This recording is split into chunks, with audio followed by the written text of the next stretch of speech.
Nusantara merupakan salah satu target dakwah Islam yang paling awal di masa Rasulullah Shallallahu Alaihi Wasallam masih hidup. Sebab itu, tatkala Islam baru saja bersinar di Jazirah Arab, dengan cepat Rasulullah mengirimkan para sahabatnya untuk berlayar menuju Nusantara, agar cahaya Islam juga bercahaya di sini dengan damai dan indah. Inilah strategi dakwah Islam rahmatan lil alamin yang dipimpin oleh Rasulullah Shallallahu Alaihi Wasallam. Berdasarkan catatan pustaka Raja-Raja Ibumi Nusantara Parwa 1 Sarga 3, pada sekitar tahun 536 Masehi, di tepian Sungai Musi telah ada sebuah pelabuhan internasional. Pelabuhan ini menjadi sarana pengiriman barang berupa tanaman gaharu, rempah wangi, pala, dan kapur barus ke berbagai negara seperti Yaman, Mesir, Cina, India, Persia, dan lain sebagainya. Pelabuhan internasional ini merupakan sebuah wilayah otonom yang bernama Sriwijaya, dan daerah ini berada di bawah kendali Kerajaan Melayu yang rajanya Sri Buja. Pada sekitar tahun 628 Masehi, penguasa Sriwijaya kedatangan utusan dari tanah Arab bernama Akasya bin Mushin al-Usdi. Akasya diutus oleh Nabi akhir zaman Muhammad Rasulullah Sallallahu Alaihi Wasallam untuk menyampaikan dakwah Islam kepada penguasa Sriwijaya. Utusan Rasulullah ini mendapat sambutan yang baik oleh penguasa Sriwijaya ketika itu. Salah satu alasannya, Islam adalah ajaran monoteisme yang memiliki kemiripan dengan keyakinan yang dianut sebagian bangsawan Sriwijaya. Keyakinan monoteisme di kerajaan Sriwijaya dikenal sebagai ajaran Braham, yaitu ajaran monoteisme peninggalan Nabi Ibrahim. Keberadaan ajaran Braham pada saat itu bisa dilihat dari catatan Fahien atau Fashin sepulang dari India di era tahun ke-7 Kaisar Qi, yaitu pada sekitar 411 Masehi. Kami tiba di sebuah negeri bernama Yopati, yaitu Jawa dan atau Sumatera. Di negeri itu, agama Braham sangat berkembang, sedangkan Buddha tidak seberapa pengaruhnya. Hal ini semakin diperkuat dengan adanya pendapat yang mengatakan pada sekitar tahun 607 Masehi telah ada kerajaan Sriwijaya, yaitu Sribosa, yang bercorak Brahmini. Untuk kemudian dakwah Islamiyah di tanah Sriwijaya ini terus berlanjut, terutama dilakukan oleh para pedagang dari Jazirah Arab.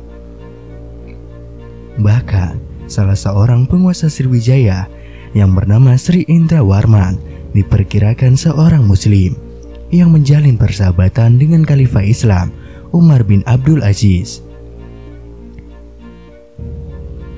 Sebagian penduduk kerajaan Sriwijaya, jika ditelusuri secara genealogi, ternyata ada yang masih terhitung kerabat kerajaan Persia.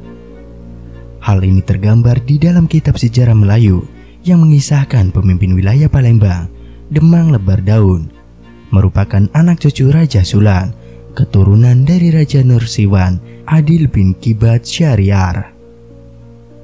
Ada dugaan keberadaan keluarga kerajaan Persia ini dikarenakan terjadinya konflik internal di Persia. Sepeninggalan Raja Nursiwan Adil yang berakibat sebagian bangsawan Persia mengusik ke Sriwijaya, para pelarian politik Persia ini dimanfaatkan oleh para penguasa Sriwijaya untuk dijadikan infrastruktur di angkatan perangnya.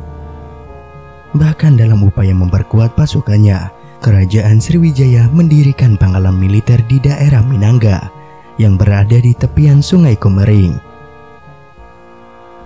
Pada tahun 669 Masehi, Sriwijaya dipimpin oleh Dapunta Hyang Sri Jayanaga.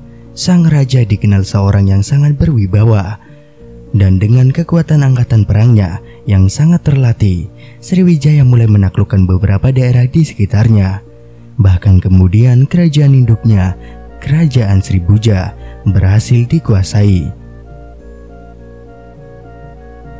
Pelarian politik juga berasal dari wilayah Cina. Kedatangan mereka ini disebabkan terjadinya peristiwa pemberontakan petani-petani Muslim Cina terhadap kekuasaan dinasti Tiang di masa pemerintahan Kaisar Yizong.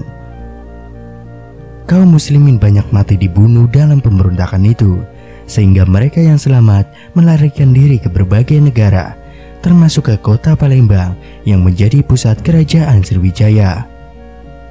Keberadaan pelarian politik asal Persia dan Cina, kemudian para pedagang Arab yang sekaligus juga juru dakwah Islam, serta berdirinya pusat-pusat pengajaran agama Buddha di kerajaan Sriwijaya menunjukkan bahwa negeri ini merupakan daerah sangat pluralis, di mana penduduknya terdiri atas berbagai suku dan ras, serta memiliki keyakinan yang beragam.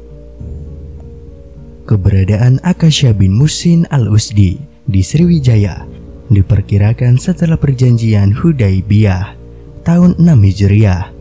Pada masa itu, Rasulullah memperkenalkan Islam melalui surat yang beliau kirimkan kepada para penguasa, pemimpin suku, tokoh agama Nasrani, dan lain sebagainya.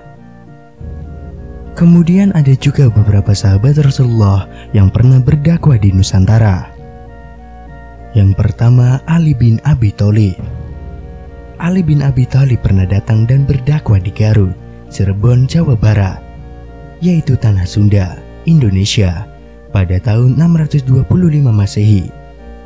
Perjalanan dakwahnya dilanjutkan dari Indonesia ke kawasan Nusantara melalui Timor Leste, Brunei Darussalam, Sulu, Filipina, Singapura, Thailand, Vietnam, Laos, Myanmar, dan lain sebagainya. Selanjutnya ada Ja'far bin Abi Thalib, berdakwah di Jepara, Kerajaan Kalingga, Jawa Tengah, pada sekitar tahun 625 Masehi atau 4 Hijriah. Selanjutnya ada Umay bin Ka'ab. Umay bin Ka'ab berdakwah di Sumatera Barat, Indonesia, kemudian kembali ke Madinah sekitar tahun 625 Masehi. Selanjutnya Abdullah bin Mas'ud berdakwah di Aceh, Darussalam, dan kembali lagi ke Madinah, yaitu pada sekitar tahun 626 Masehi. Selanjutnya ada Abdurrahman bin Mu'az bin Jabal dan putra-putranya Mahmud dan Ismail berdakwah dan wafat serta dimakamkan di Barus, Tapanuli Tengah, Sumatera Utara, yaitu sekitar tahun 625 Masehi atau 4 Hijriah.